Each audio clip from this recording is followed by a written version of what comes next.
जैसे तेल समाप्त हो जाने पर दीपक बुझ जाता है, उसी प्रकार कर्म के क्षीण हो जाने पर भाग्य भी नष्ट हो जाता है। वो कहते हैं ना कि जैसी करनी वैसी भरनी। इंसान जैसा काम करता है उसे उसका फल भी वैसा ही मिलता है।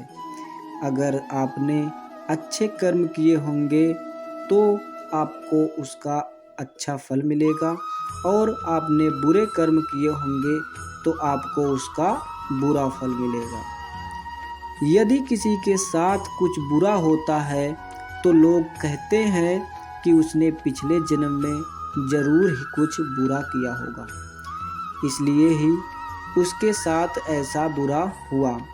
और अगर किसी के साथ कुछ अच्छा होता है तो लोग कहते हैं कि इसने पिछले जन्म के जरूर कुछ अच्छा काम किया होगा, इसलिए ही इसके साथ अच्छा हुआ है। देखा जाए तो आज के ज़माने में इंसान को अपने इस जन्म का हिसाब इसी जन्म में चुकाना पड़ता है, क्योंकि पहले भगवान नोटबुक पेन लेकर के हिसाब करते थे, इसलिए उनके हिसाब करने में देर लगती थी।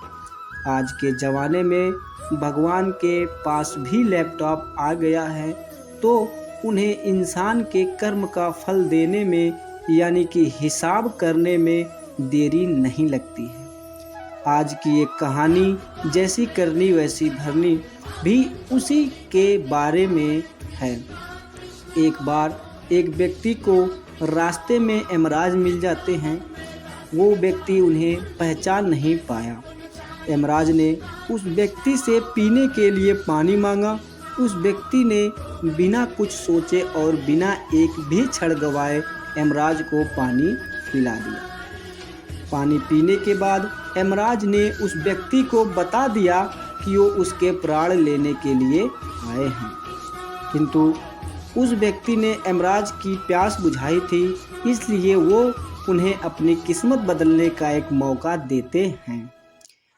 इतना बोलने के बाद यमराज ने उस व्यक्ति के हाथ में एक डायरी दे दी और उस व्यक्ति से कहा कि तुम्हारे पास 10 मिनट का समय है।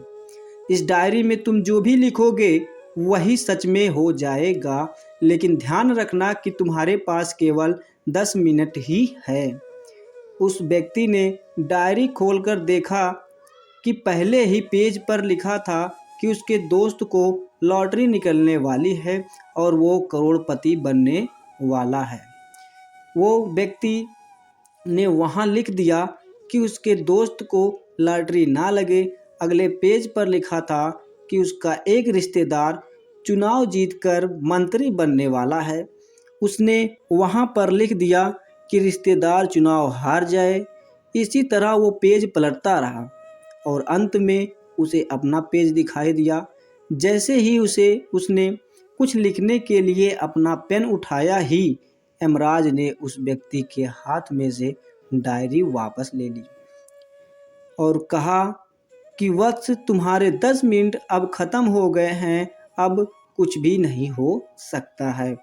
यमराज ने कहा कि तुमने अपना पूरा समय दूसरों का बुरा करने में व्यतीत कर दिया और अपने आप को ही खतरे में डाल दिया। अब तो तुम्हारा अंत निश्चित है। अब तुम्हें कोई नहीं बचा सकता, क्योंकि तुम अपने आप को ही नहीं बचा पाए। यह सुनकर वो व्यक्ति बहुत ज़्यादा पछताता है, लेकिन अब पछताने से कुछ नहीं हो सकता था, क्योंकि अब सुनहरा मौका उसके हाथ से निकल चुका था।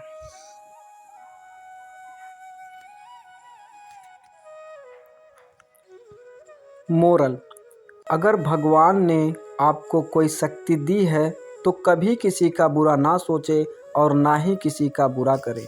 दूसरों का भला करने वाले सदा सुखी और दूसरों का बुरा करने वाले सदा दुखी रहते हैं।